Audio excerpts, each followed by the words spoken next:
Cormac, 28. Electrician. Spend my days pulling cable through walls that other people will paint over and never think about again. Good money, dirty hands, no complaints. This is the story of the night my girlfriend told me to pick between her and my mother. And I picked the guest room down the hall from my mom instead. Best decision I made all year, and it wasn't close. Let me back up, because it doesn't make sense unless you know how we got there. Been with Sloan a little over 2 years by the time this happened. Moved in together about a year before the ultimatum. She does marketing for one of those wellness drink brands, the kind that sells you cold tea and calls it a lifestyle.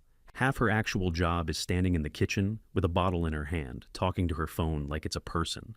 I used to think that was funny, would walk past behind her doing the dishes and she'd shush me because I was in frame. Early on she was normal though. We'd get takeout on Fridays, watch garbage TV, argue about nothing, and forget about it by morning. She laughed at my jokes, I laughed at hers. We split the rent and the chores without keeping a tally. That version of her I actually liked a lot. Somewhere in the second year, that changed. Her follower count started climbing, and she started living like there was always a camera pointed at her, even when there wasn't. Everything turned into a boundary. Everything turned into emotional labor. She picked up this whole vocabulary that made ordinary disagreements sound like court cases. Forget to text back fast enough, and it wasn't me being busy on a job. It was me dismissing her feelings. Want a quiet evening after 10 hours on my feet, and suddenly I was withdrawing and shutting her out. I figured it was a phase. People get strange when strangers start clapping for them online, I told myself. Give it a few months and she'll be back to normal. Spoiler, she was not back to normal. I'll give you one example of the before, so the after actually means something. My first winter with her, my truck died in a parking lot in the cold, and I had to wait 2 hours for a tow. She drove out with a thermos of coffee and sat in the passenger seat the whole time, keeping me company, cracking jokes about how I was going to freeze to death, holding jumper cables like an idiot. No camera, no speech, no lesson about anything. Just a person showing up because I was stuck.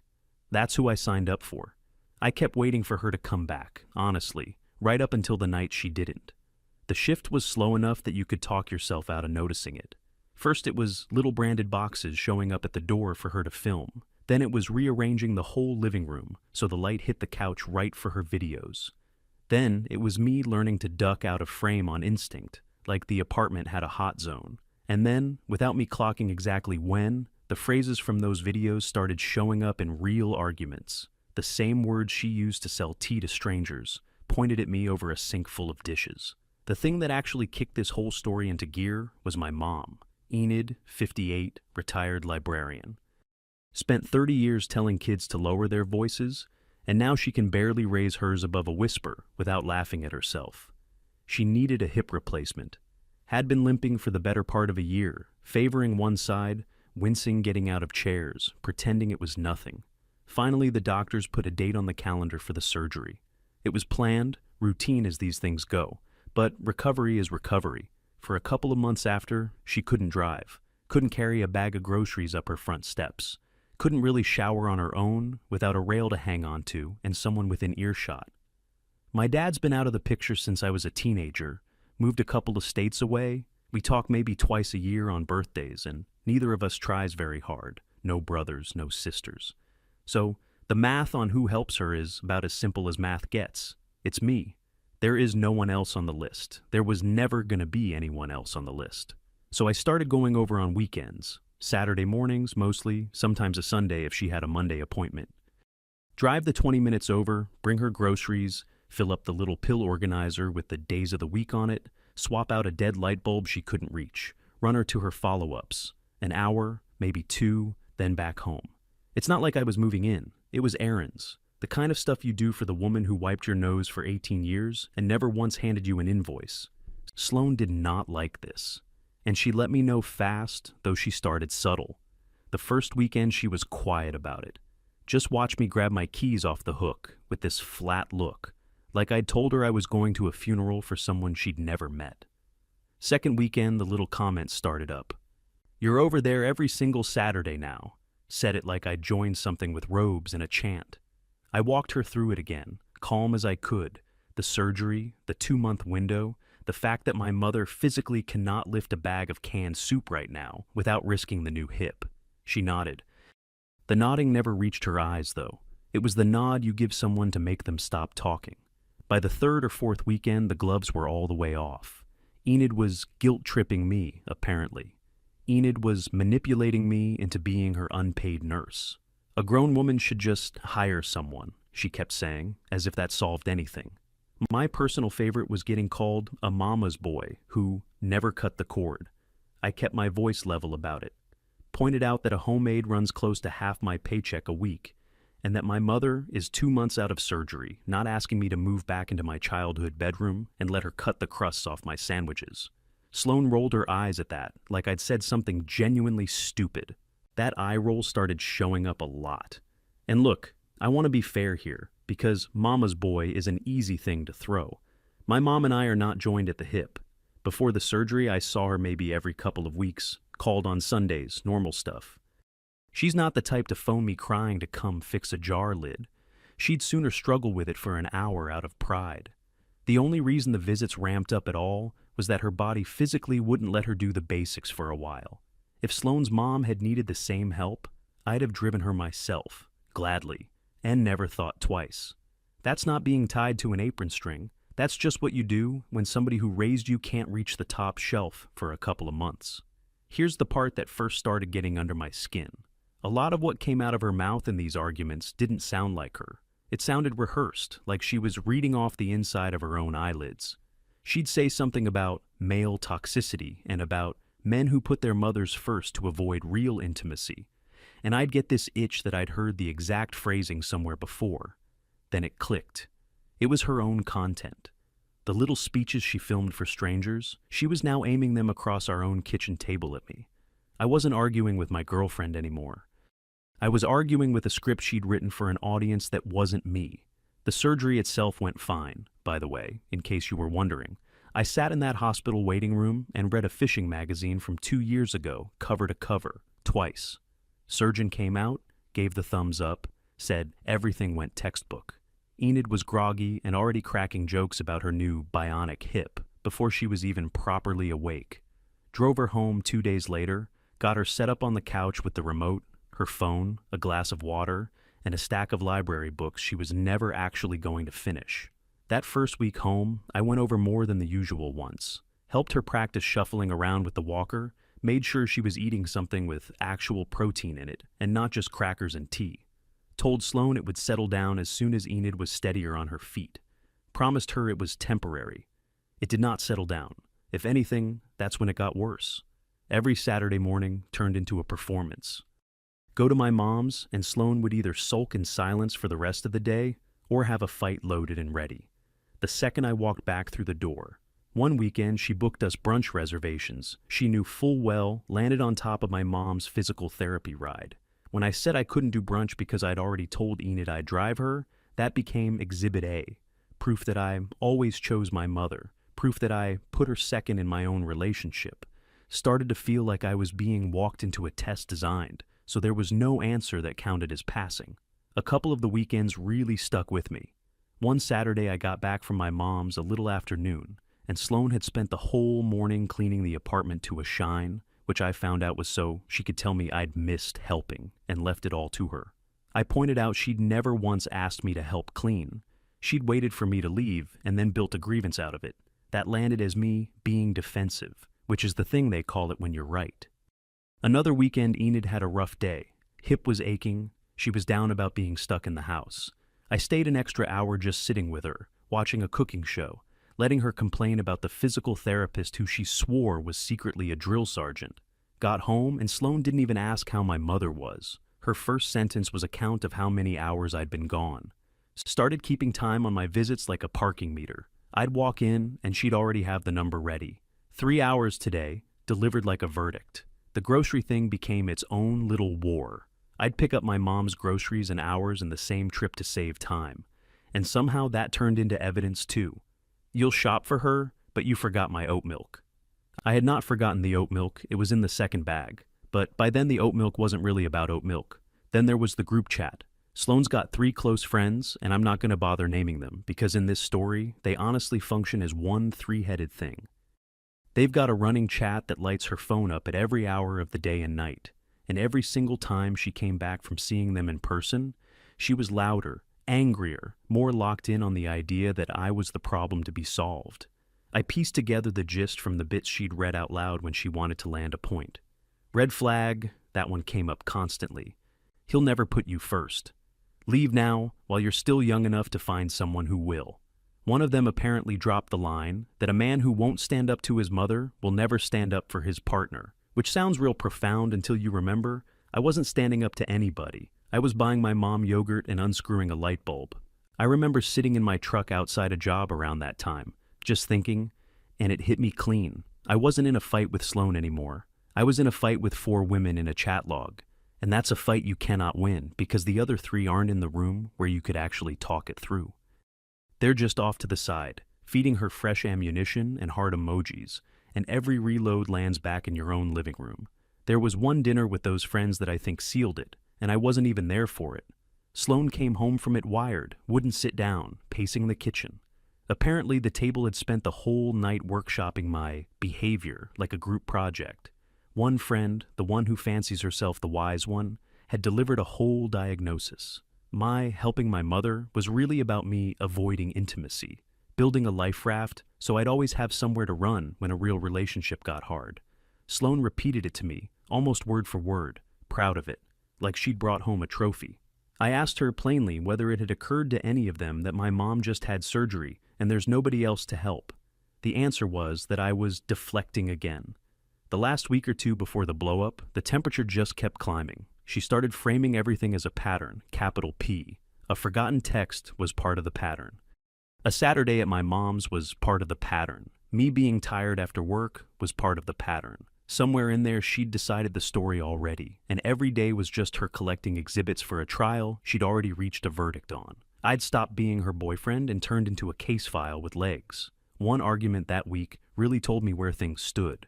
I'd gotten home late from my mom's because a light bulb turned into a whole flickering fixture I had to actually rewire. Sloane was waiting up, and she opened with a line about how she'd been reading about male toxicity and how my attachment to my mother was a textbook case of it.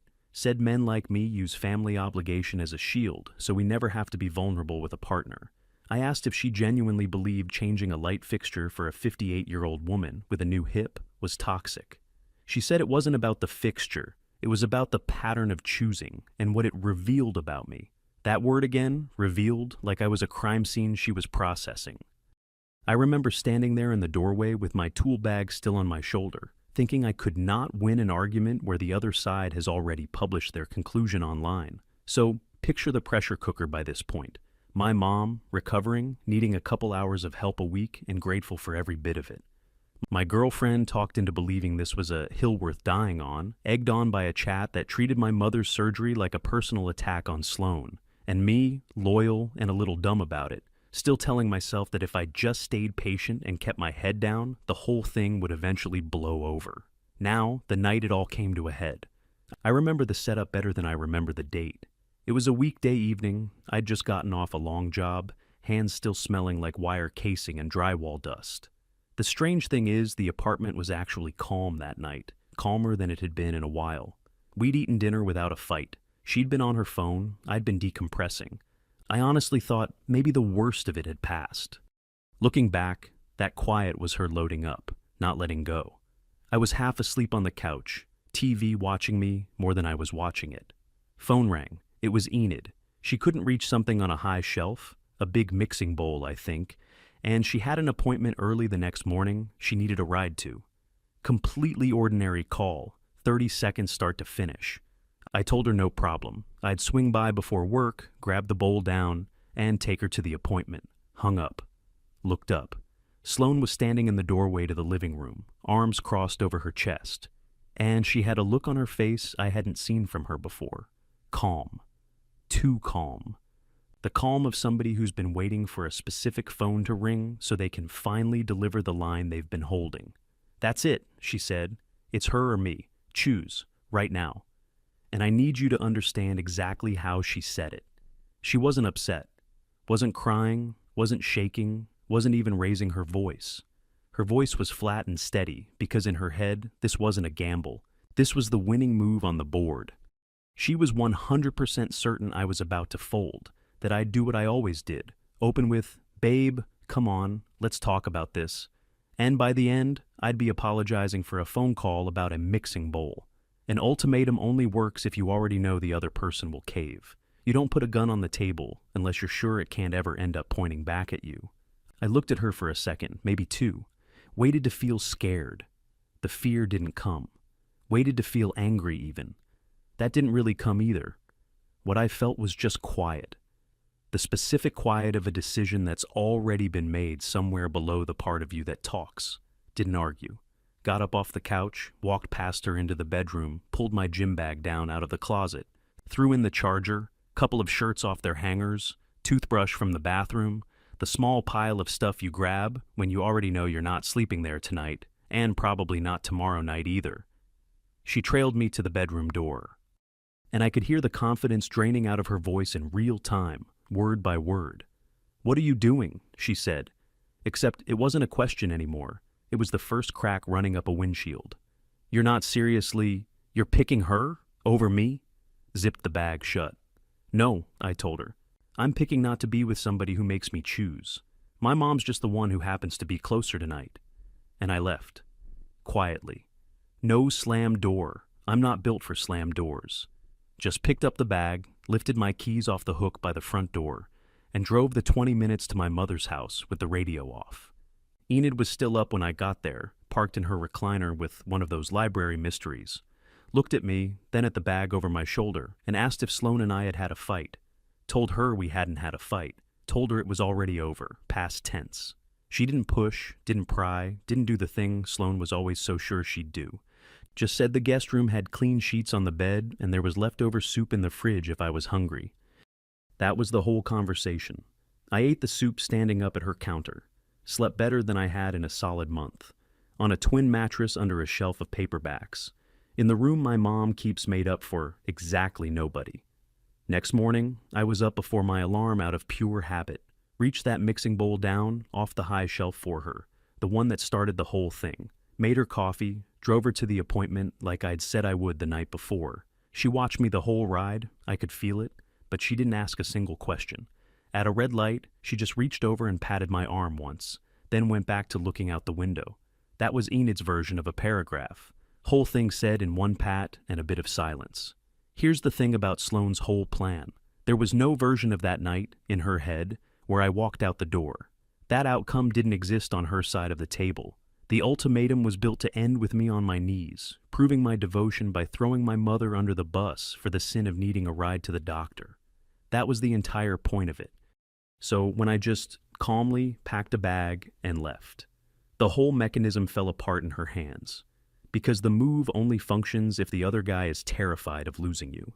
And somewhere in the weeks of getting called a mama's boy for restocking a pill organizer, I had quietly stopped being terrified of anything she could threaten. I think that's the part she never accounted for. The ultimatum was aimed at a version of me from a year earlier, the one who smoothed everything over, who apologized just to make the noise stop. But that guy had been getting worn down for months, and by that night, there wasn't much left of him. She pulled the trigger on a hostage who had already walked out of the building. The threat only has teeth if you're still standing where she thinks you are. The fallout kicked off that very same night. First hour after I left, nothing. Dead silence. I think she genuinely believed I'd cool off and come crawling back before midnight, tail tucked, apology loaded. The phone stayed dark on the guest room nightstand. Then, somewhere around 11, it started buzzing. First wave was pure anger. Wow. Run to mommy then. That's real mature. This is exactly what I've been telling everyone about you. A few more in that key, all sharp-edged, all still operating like she held the high ground, and I was the one who'd embarrassed himself. Second wave came a few hours later and sang a different tune, softer, reasonable, grown up. We should talk about this like adults. You're completely overreacting. I didn't even mean it like that. Which was something, considering there's exactly one way to mean her or me, choose right now, while standing in a doorway with your arms crossed. By the next morning, we'd reached the third wave, the tearful one. I can't believe you'd throw away 2 whole years over one argument. I only said it because I was scared of losing you. Please just come home and we'll figure it out. I answered, but kept it short and flat. Told her I'd already taken the stuff that mattered, that I'd come back for the rest while she was at work, and that I'd cover my half of the rent through the end of the lease so she wasn't left holding it alone. Strictly business, because there wasn't a single thing left on the table to negotiate over.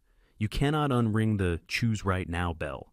Once it's out of your mouth, the other person got to hear exactly where they rank, and no amount of crying reels it back in. Then came the part, I'll be honest and say I enjoyed.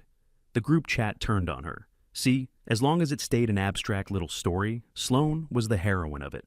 My boyfriend spends every weekend at his mother's and refuses to prioritize me. Told that way, with the friends nodding along in a booth somewhere, she's the wrong party. Easy. But the actual event does not survive being said out loud in plain words, because now the sentence she had to carry back to her friends was this. I gave my boyfriend an ultimatum, me or his mother, who just had hip surgery, and he moved out that same night. Go ahead and try saying that one and still sounding like the victim. Can't be done. The surgery detail alone drowns the whole thing. Even her own ride-or-die friends couldn't paint over that. I know it turned because Sloan herself told me it turned in one of the later, angrier messages, trying to flip the guilt back onto me for it. The chat apparently went quiet on her. One friend actually took my side outright, said maybe the ultimatum had gone too far. Another one just stopped responding, stopped weighing in at all, went gray. The united front she'd been running on for weeks came apart. The second the story had a specific shape instead of a convenient blur. The ammunition finally ran dry, and a person like that does not do well with an empty magazine. Before she went public, she tried one more angle, and it's worth telling. She started reaching out to people we both knew, mutual acquaintances, a couple of guys I'm friendly with from around. The pitch was that I'd abandoned her out of nowhere, cold, no warning. Left out the ultimatum entirely, obviously, because the ultimatum is the whole story. One of those guys called me to check in, half worried, and I just told him the actual sequence of events. The ultimatum, the mixing bowl, the bag, the guest room. There was a long pause on the line, and then he said, "Wait, she told you to abandon your mom right after surgery, and you're the bad guy in her version?" He didn't call to check on me again after that. He did text me a week later to say he'd heard the full thing from 2 other people by then, and it was, in his words, getting funnier each time it made the rounds. The days right after were strange in a way I didn't expect. I kept bracing for regret to show up, the way everyone warns you it will. Waited for the 2 a.m. weakness, where you almost text them. It never came. What actually showed up was room to breathe. I slept, I ate real meals. I went to work without a knot in my stomach about what would be waiting when I got home. My mom and I fell into an easy rhythm those weeks, her healing up, me fixing little things around her house that had been broken for years, both of us pretending it was about the house. So she did what people who live for an audience always end up doing. She took it public, didn't name me, but there was no question who it was about. Posted one of her little talking to the camera videos about emotionally unavailable men who hide behind their mothers. Gave a whole practice speech about male toxicity and men who can't even choose their own partner. Real confident delivery, chin up, that wounded but wise thing she does so well. Only problem was, some people in her actual life knew the actual situation. Somebody she knows left a comment on it. I didn't catch it live, but I saw the screenshot later, because a screenshot like that does not stay put in one place for very long. The comment just asked, real plain and polite, whether this was about the guy whose mom had just had surgery. The guy who'd been helping his mother recover when she handed him an ultimatum over it. And that comment picked up likes. A lot of them. More likes than the video had. The post was gone inside the hour. But the internet doesn't care how fast your thumb moves. The screenshot was already doing laps by dinner time, forwarded around, landing in chats she wasn't even in. She went hunting for a crowd to confirm I was the toxic one, and the crowd read the fine print and quietly sided with the electrician. The friend who'd stuck up for me in the chat actually reached out to me herself a while later, which I didn't expect. Said she felt like she should say something, that the group had gotten carried away, that she'd tried to slow it down a few times and gotten shouted over. I told her there were no hard feelings toward her, and there weren't. She was the one person in that whole circle who looked at the actual situation instead of the highlight reel. From what she said, the chat basically dissolved after the screenshot went around. Hard to keep a support group running when the thing you were all supporting turns out to be make him ditch his recovering mother. Sloane's version kept mutating too, which is how you know a story isn't true. First I'd abandoned her out of nowhere, then I'd been emotionally checked out for months. Then it was that I'd chosen my mother over building a family, whatever that was supposed to mean, about a 2-month recovery. The details rearranged themselves depending on who she needed to convince. The actual events never moved because actual events don't. A mixing bowl, a phone call, a bag, a guest room. That's a sequence you can't remodel no matter how good your lighting is. Now here's the part I still turn over in my head sometimes. The entire time we were together, Sloane's #1 running complaint was that my mother was manipulative. Enid was the guilt tripper. Enid was the puppet master, pulling my strings from across town, controlling me with phone calls about mixing bowls and rides to the doctor. That was the drum she beat over and over for months. But sit back and actually tally up who did any of that. My mom never once asked me to choose anybody over anybody. Never made a single demand. Never set a condition on her love. Never used me as a weapon against another person. She asked me to reach a shelf and drive her to an appointment, and she said thank you every single time, and meant it. The one laying ultimatums on the table, weaponizing guilt, forcing a choice, keeping a running scoreboard, demanding I prove my loyalty by cutting someone off. That was Sloane. She spent 2 years describing a manipulator in perfect detail, and the whole time, the sketch was a mirror. She turned into the exact thing she kept pinning on my mother. And the wild part is, she never once saw it because she was too busy filming content about how other people do it. Told the whole story to the guy I work with a few weeks after, on a lunch break, the two of us sitting on a stack of drywall in an empty unit. Not naming him either, he's just the guy I run cable with, but he's got a good head. He heard the whole thing out, working through his sandwich, and when I hit the ultimatum part, he just about choked laughing. So, let me get this straight, he said once he could talk again. She handed you a perfect gift-wrapped excuse to walk out the door, and the entire time she thought she was punishing you? That's the whole thing, yeah, I told him. He laughed for the rest of the break, said a cousin of his got handed the same speech by a girlfriend years back and made the same call, packed a bag the same night. And it's the one decision from his 20s the guy would never take back. That was the first time the whole mess struck me as funny instead of just heavy. Been mostly funny to me ever since. The rest is boring, and boring in the best possible way. Moved into a decent 1-bedroom, about a 15-minute drive from my mom. The day I cleared out the last of my things, I did it while she was at work, like we'd arranged. Walked through the place one more time before I left, and it was already half hers. The couch angled for the camera, the branded boxes stacked by the door. Felt less like a home I was leaving, and more like a set I'd been an extra on. Set the key down on the kitchen counter next to the wellness bottles and pulled the door shut behind me. Didn't need a big scene on the way out, and didn't get handed one, which honestly might have been her one classy move in the whole affair. My mom insisted on helping me set up the new place, even though she was still using the cane back then. She couldn't lift a thing, so she supervised, which mostly meant sitting in the one chair I'd assembled and telling me my picture frames were crooked. They weren't crooked. We got takeout that first night in the empty apartment and ate it off moving boxes, and she said it was the best housewarming she'd been to in years. It was the only housewarming she'd been to in years, but I let her have it. Enid is fully back on her feet now, months down the line. Gets around without the cane, drives herself wherever she wants, back to cooking Sunday dinners and pretending she doesn't secretly want me at every last one of them. Swears the new hip is better than the one she was born with, though, to be fair, she says that about a lot of things. She only brought up Sloane one time after all of it, early on. Told me I looked lighter than I had in a long, long while. She wasn't wrong, I did, and I felt it too. Sloane, from what filters back to me, is still out there making the same videos, still warning women about the specific breed of man to steer well clear of.